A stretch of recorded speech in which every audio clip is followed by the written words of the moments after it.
Hey everyone, it's your friend and neighborhood pastor KP here. Hope all is well with you, and I hope you are staying strong in the Lord. So, following up on the part 2 of the video I posted the last time on my time at Oakwood University, well, college at the time, university now, and just my development as an Adventist Christian / pastor.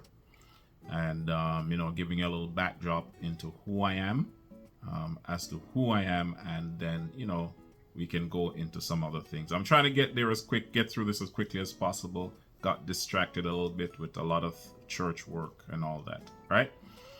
But so when I talk, I'm talking from an Adventist standpoint. When I talk, I'm talking from one who is knowledgeable when it comes to a lot of things in our church, and I'm not just talking for the sake of talking, right? So, as I mentioned, I went to Oakwood. There are lots of schools in Adventism. We're known for healthcare, so hospitals, right? Medicine, whatever the case is. We're known for our schools, right? And we are known for the health message. And of course, we're known for our churches, okay? And people used to say, oh, you're the guys who don't eat meat and you keep the Sabbath. That's usually what they say, okay? So, as you know, Adventism is divided into divisions in terms of our territory, right? And how we break things up. That's a video that we'll talk about how the different levels work, right? And just in the US alone, right, you have Advent Health University, in Florida here, but the network in terms of those hospitals are in different parts of the United States. Andrews University, Perrin Springs, Michigan, right? And by the way, Advent Health headquarters is in Orlando, Florida. I'm located in Florida, but I'm in South Florida. Burman University, right? That is in Lacombe, Alberta, Canada. Canada is my home away from Jamaica, right? Well, they have something here called Griggs University in Perrin Springs, Michigan. All right, but that's a distance learning thing. Well, yeah, don't worry about that one. Kettering College, Ohio, La Sierra, Riverside, California, Loma Linda, in Loma Linda, California, Oakwood University. Hey, shout outs to Oakwood. Huntsville, Alabama, Pacific Union College, right? Angwin, California, Southern Adventist in Collegedale, Tennessee, right? Just not too far away from Oakwood there. Southwestern Adventist University in Keene, Texas. Union College, Lincoln, Nebraska. Walla Walla University, College Place, Washington, United States. And Washington Adventist University in Tacoma Park, Maryland, right? I'm just giving you some list here. You have some other institutions or other schools type, but they're not aligned with the Adventist church. But, Adventists go there. Heartland, a division of Heartland Institute, that's in Virginia. Middle Tennessee School of Anesthesia, Madison, Tennessee. Quechita Hills College, Amity, Arkansas, United States. Weimar, right? Weimar University, that's in California. Weimar, California. All right, and Wildwood, right, College, which is in Wildwood, Georgia. And if you go to Inter-American Division, of course, Northern Caribbean University, right, Central American Adventist University in Costa Rica.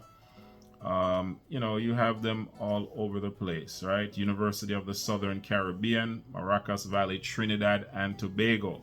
Okay, so we're known for schools. We got the schools and all that. But what I wanted to say, even though I mentioned all of that, and I'll put this link in the description box so you can get an idea as to Adventism and our schools, right? Definitely put the link in the description box. It's not cheap. It's not cheap. It was challenging for me when I was going to Oakwood at the time. Had to get student loan. My mom didn't have it. We're coming from the not so well off side of the tracks. We're not connected well in the church. Our network in terms of sources for income and how to find the places, it just wasn't there, man. So it was challenging. OSAP, that was the borrowing or the lending institution or lending organization in Canada, didn't give me a lot of money for school because I was going abroad, right?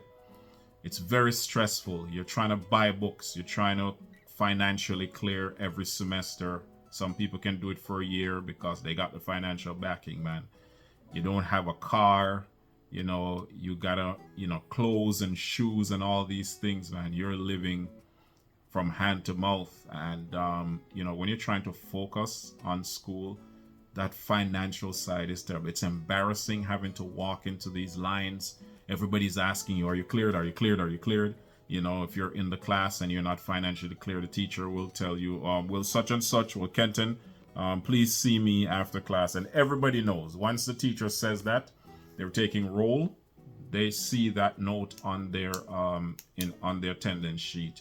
And then if it gets really bad, your name just isn't there and you're not supposed to be in the class. So they're not going to kick you out per se. They'll talk to you, but they get a message to say that we're not allowed to be in there. It's very embarrassing. It's very stressful.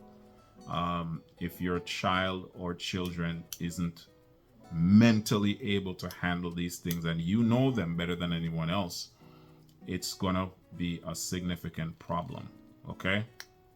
So, which leads me to my other point. So that was the financial aspect of it, man. It was very expensive. I think I was paying like $15,000 per semester, something like that. And God was just good in terms of getting me through. I ended up having to stop for one semester and then go back, but God is good on that end. I was able to financially clear it once it was finished.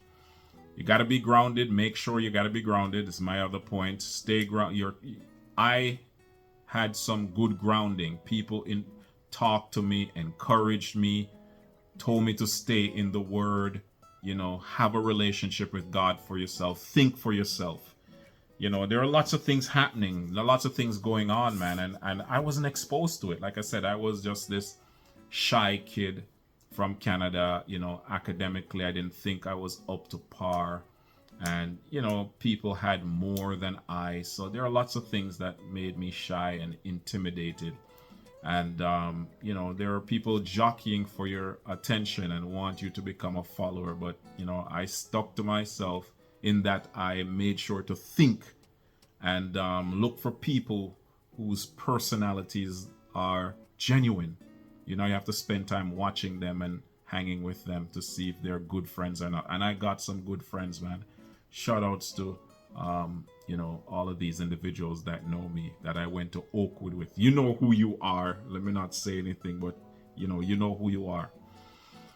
You got to be grounded. And the reason, because, you know, drugs are there, guns are there, violence is there, not in the abundance that you would find maybe in secular institutions, but these things are there. And sometimes parents and individuals who are going there think that they're going to a safe space or a sanitized space. None of these things are there. Not true. It is there, right?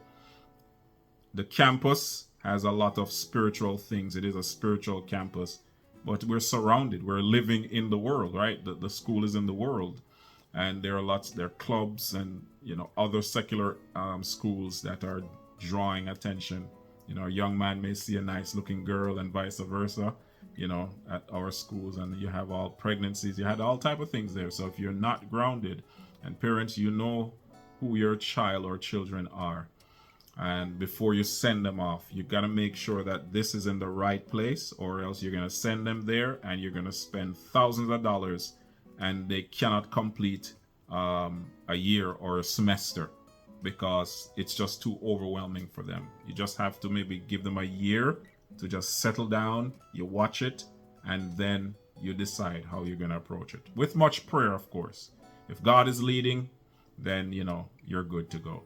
But don't just do it because of tradition, or just send them off because, you know, people pressured you to do it and this is the Adventist thing to do. Don't do that. Okay?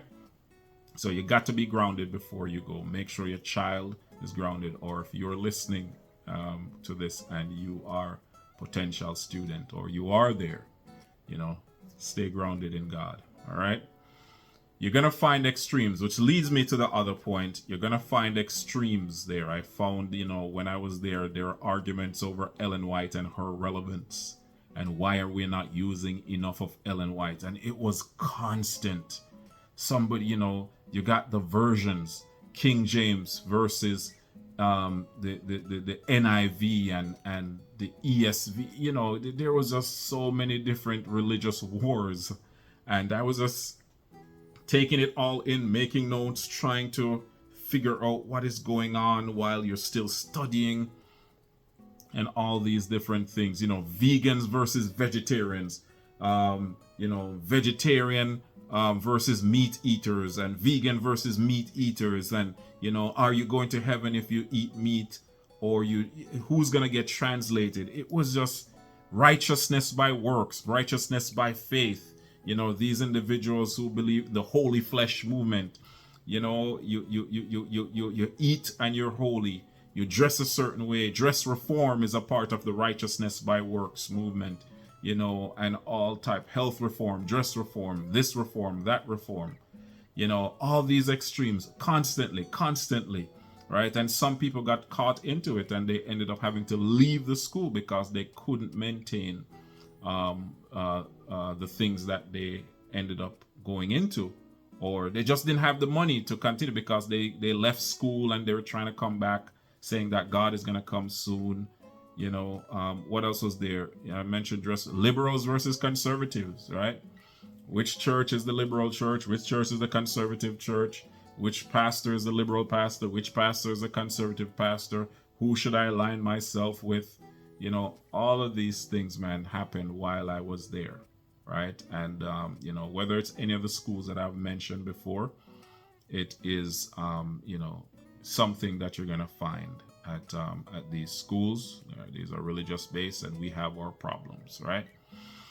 So so some of the controversies and the challenges that we're facing right now in Adventism, whether it is the Trinity or Ellen White or whatever the case, it's something that has been going on in early Adventism or even before the development of Adventism here in North America. Church history teaches us all of the Christological controversies surrounding the Bible and the authenticity of the Bible and things of that nature. And, some things about the manuscripts.